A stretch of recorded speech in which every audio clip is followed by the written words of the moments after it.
Hi, it's Friday, and welcome to a very special edition of the Zogby Report, real and unscripted.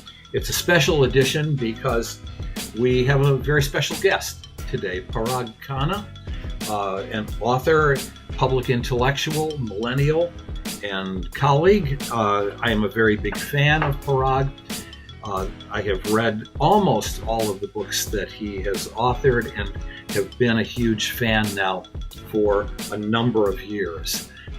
Good morning and welcome, Parag. How are you in Singapore? John, I'm great. It's good to see you, and the feeling is mutual.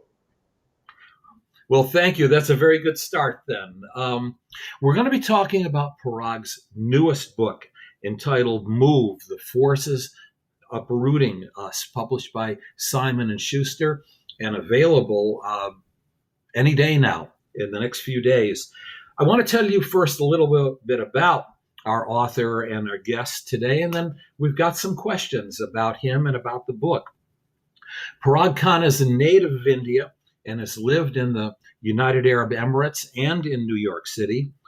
He has 3 degrees, 2 from Georgetown, a bachelor's degree in international affairs from the Georgetown School of Foreign Service, and a master's in security studies, also from Georgetown. His PhD at the London School of Economics is in international relations. Today, he spends his time as a geopolitical advisor and a fellow at leading universities and think tanks, actually all over the world. Multiple TED Talks. He lives in the beautiful city of Singapore, which I've had a chance to visit. Author of 6 books. This book, Move, is now his 7th book, and we're going to get into it in some detail. But Parag, let's start. Move, The Forces Uprooting Us. Why this book and why now? Well, thank you again, John. Thank you so much. And I think the twain have finally met, because I think this is the appropriate book for you and I to be conversing about, given all the work you've done globally in researching demographics and values and attitudes, because today's youth are the central protagonists of this book. But to step back, why this book? Well, this is a book about human geography, and geography is the subject closest to my heart. As a traveler, as a researcher, and as an academic. And I've written about sort of political geography. I've written about functional geography, meaning infrastructure and supply chains and so forth.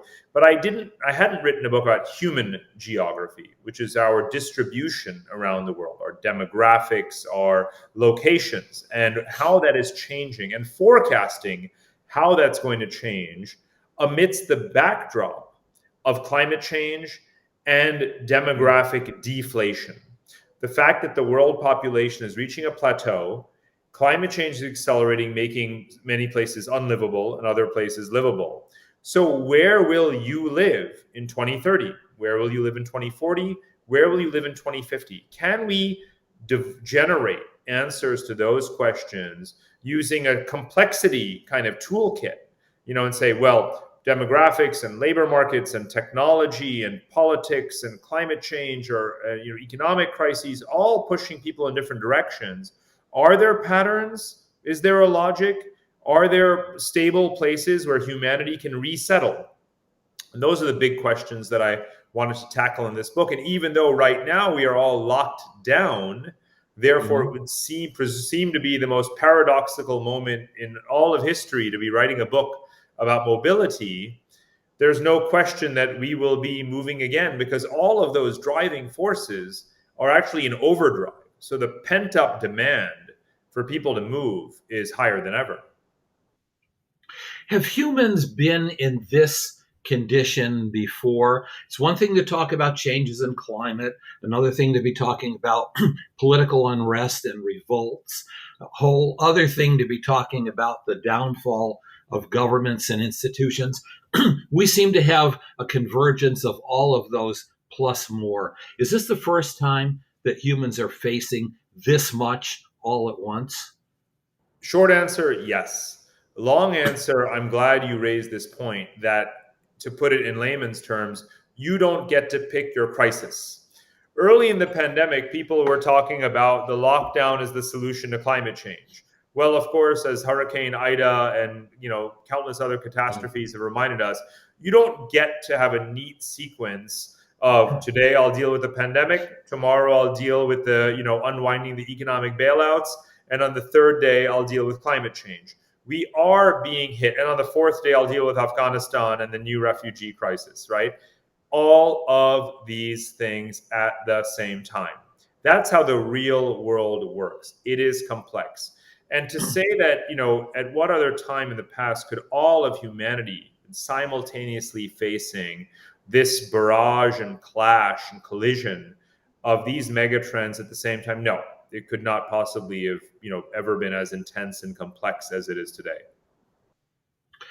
And you have dealt with each of those elements in your previous work. That's why I'm so glad to have read this book, this latest, which focuses on humans and not simply on geography or infrastructure or governance and the like.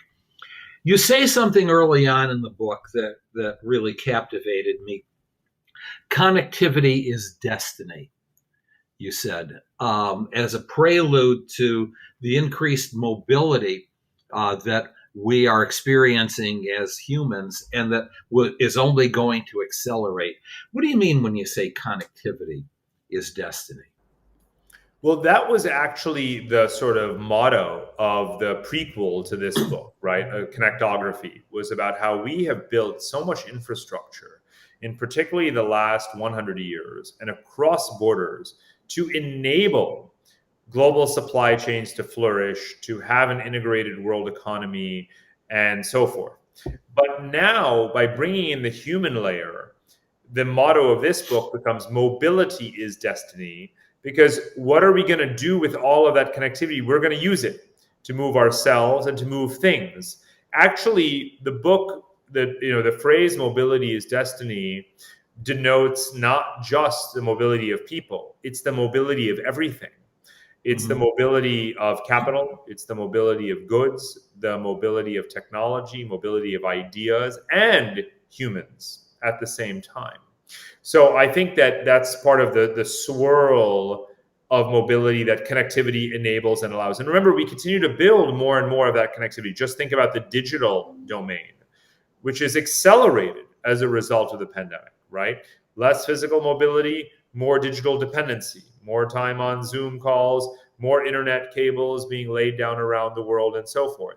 So it's never a good time, quite frankly, for people to make long-term, predictions about the death of globalization.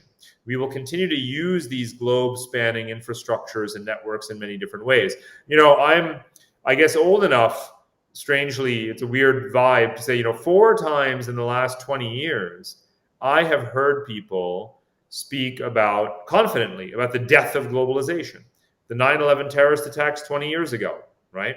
The financial crisis, 2007, 2008. Trump and Brexit in 2016. And now COVID. And I don't lose any sleep at night in claiming with full confidence that was wrong then and it's going to be wrong now. Globalization always wins. Mobility always wins. Entropy, in a way, is this overriding force that is going to continue to animate us.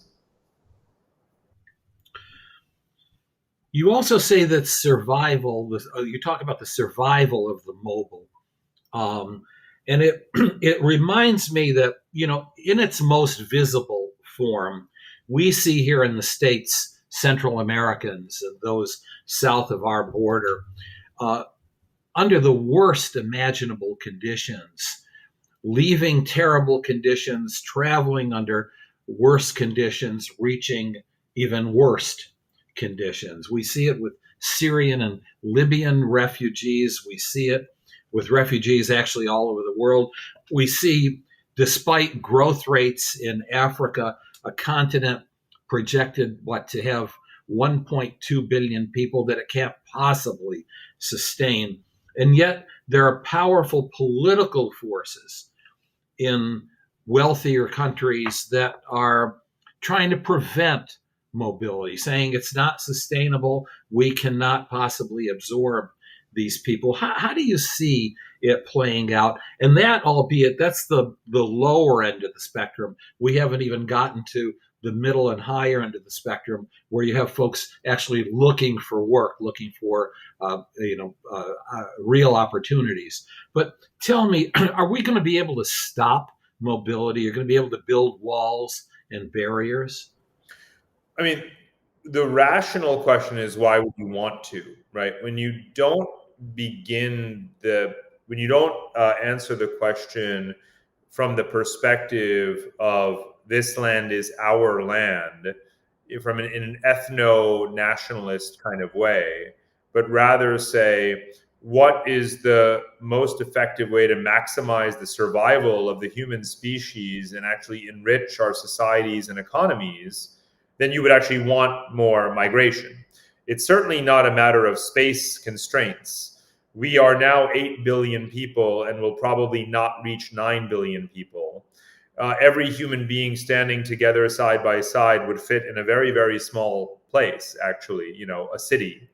And yet we have 150 million square kilometers of habitable terrain in the world, more than half of that actually in areas with sufficient water supply and water basins. So there's hardly a place in the world where you would say, oh, it's sort of too crowded. We're an attractive place to be, but we certainly shouldn't let more people in. Now, I am as concerned as anyone about the tragedy of the commons effects that can occur if you have uncontrolled mass migration. And if you were to do so in democratic societies in particular, you might engender a cultural and political backlash that would kill the golden goose. And you don't want to do that. So you want to do these things in a managed way. And part of what scenario forecasting and the scenarios that I put forward in the book is about is saying, there are certain things that are inevitable in light of climate change and political unrest and destitution and violence that will push people away from where they are. They are going to be coming in this time horizon, or they're here already. It's actually a very sound and wise idea to encourage their assimilation rather than, sort of having ghettos or pushing them back and, in potentially fueling more violence and unrest. And so let's focus on doing this pragmatically and correctly, in a humane way, in a mutually beneficial way, in a dispassionate way, rather than in a reactive and punitive way. That's what I would like us to get to. And believe it or not, it's not as naive as it sounds for a couple of reasons. First of all, when I say mass migration, some people say, oh my goodness, how could we ever manage that? This is, sort of terra incognita. No, it's not.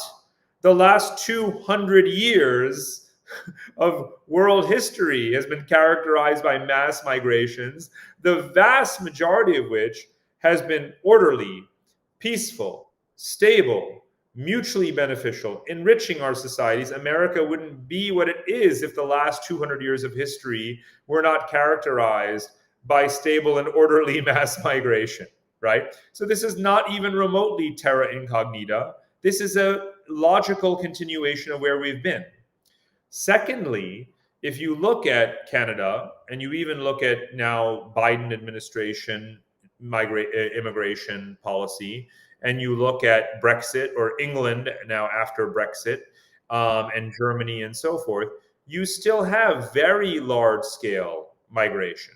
Despite the backlash in Germany against the Syrian refugee influx, despite Brexit, it's easier to migrate to the UK right now than in 2015 before Brexit, right? So you would be right to ask, what was that about then? Canada is increasing its population by 1%, 400,000 people every single year. So the world is not dominated by populist, xenophobic, anti-immigrant regimes, not by a mile. No, and it's amazing to me the degree to which it dominates public talk and policy discussion. I'm just going to interject here for a moment that I actually live in a very small city in upstate New York, 1/3 of which is refugee and the children of refugees. And we have absorbed these communities from Burma and Bosnia and the Sudan, Libya, the Ukraine, Bhutan. I mean, there are 46 languages spoken in the local public school system, and yet no organized opposition. And the boon to the local economy is widely praised by a lot of folks.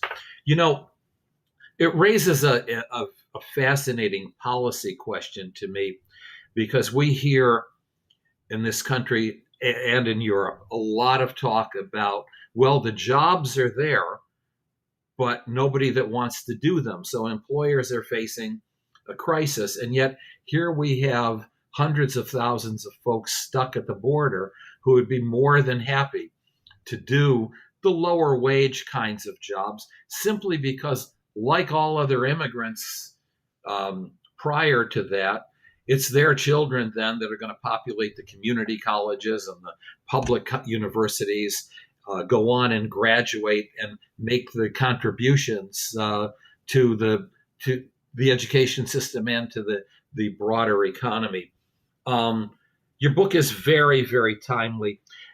You alluded to just now, and in the book you write in great detail about 4 scenarios that we could face regarding mobility. If you would, could you just outline the worst case scenario and then the best case scenario? And then I have some follow-up questions to that. If nothing is done, or if public policy blockage occurs to this mobility, what's the worst case scenario? The title of the worst case scenario in the book is called The New Middle Ages. And on the axes that I draw in the book, that is in the quadrant that is the least sustainable environmentally and has the least amount of mobility and migration. So people are stuck where they are as the global ecosystem degenerates, and supply chains break down, and we resort to kind of local hunter-gatherer kinds of practices, and everyone suffers, but not equally. So that's the new Middle Ages, a very fragmented, low sustainability, low migration world. The opposite quadrant in the scenario matrix in the book is what I call Northern Lights.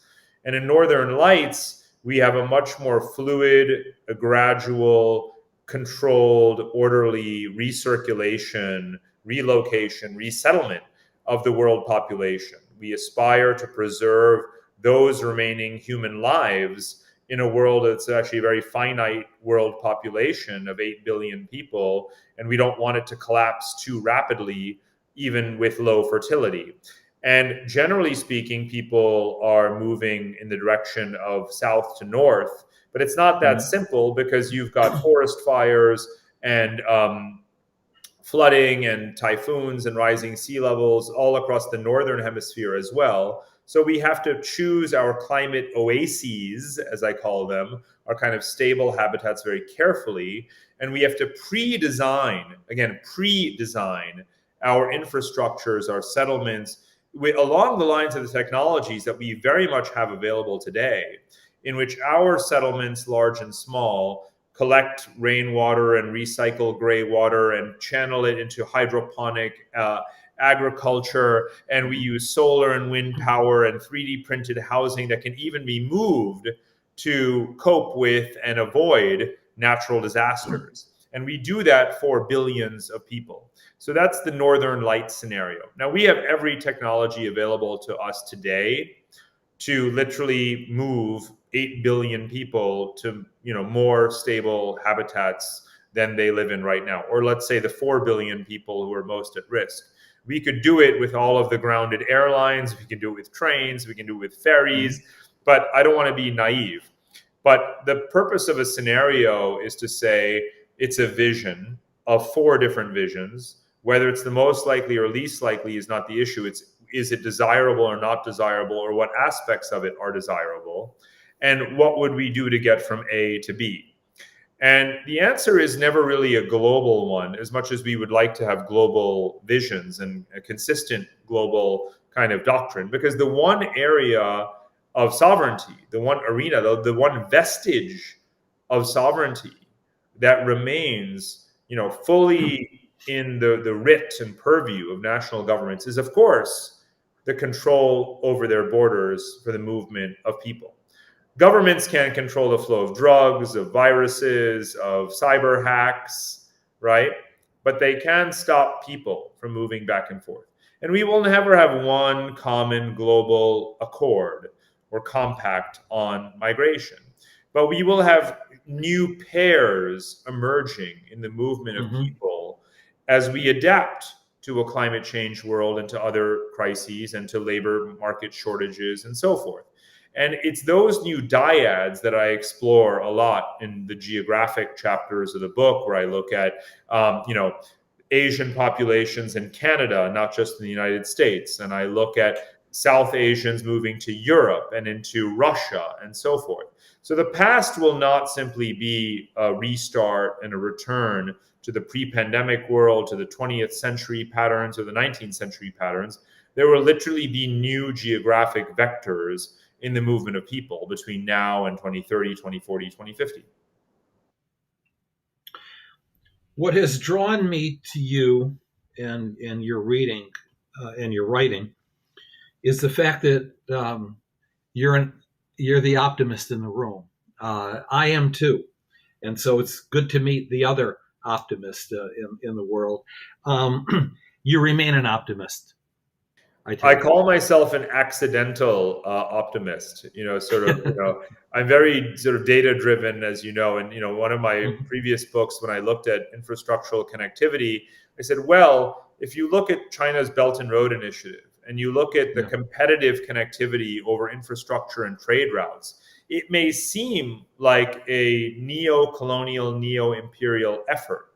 But the sum total of all of those neo self-interested efforts to build infrastructure and trade corridors for one's own benefit, such as China, the net result of that is actually creating a system of infrastructure linkages that benefits everyone and creates more systemic resilience, because now you can get more energy and more resources and move things from place A to place B. And if a ship gets stuck in the Suez Canal, you can now send things by railway or take the Arctic route or whatever the case may be, because we've built these pathways. So I didn't set out to be an optimist about when writing about Chinese grand strategy, which is clearly imperial in design. But you Mhm. accidentally become an optimist because you can see how it can be used for other non-intended but beneficial purposes. So I'm kind of the accidental optimist here when it comes to climate change, which is obviously a horrific existential threat. But what is happening at the same time with demographic deflation is that countries are realizing that they need people, just as uninhabitable places need to be vacated. And so perhaps, and I don't want to be optimistic about this, but I want to chart the path. Perhaps our political ideology and vision and policies will see this scenario playing out and say, wait a minute, we're losing people, but we're livable just at the time that we need people from unlivable places. Yeah. So it's actually supply and demand, that is really the most powerful law of all of history, is just supply and demand. And I think that the supply and demand of people is the story I'm trying to tell.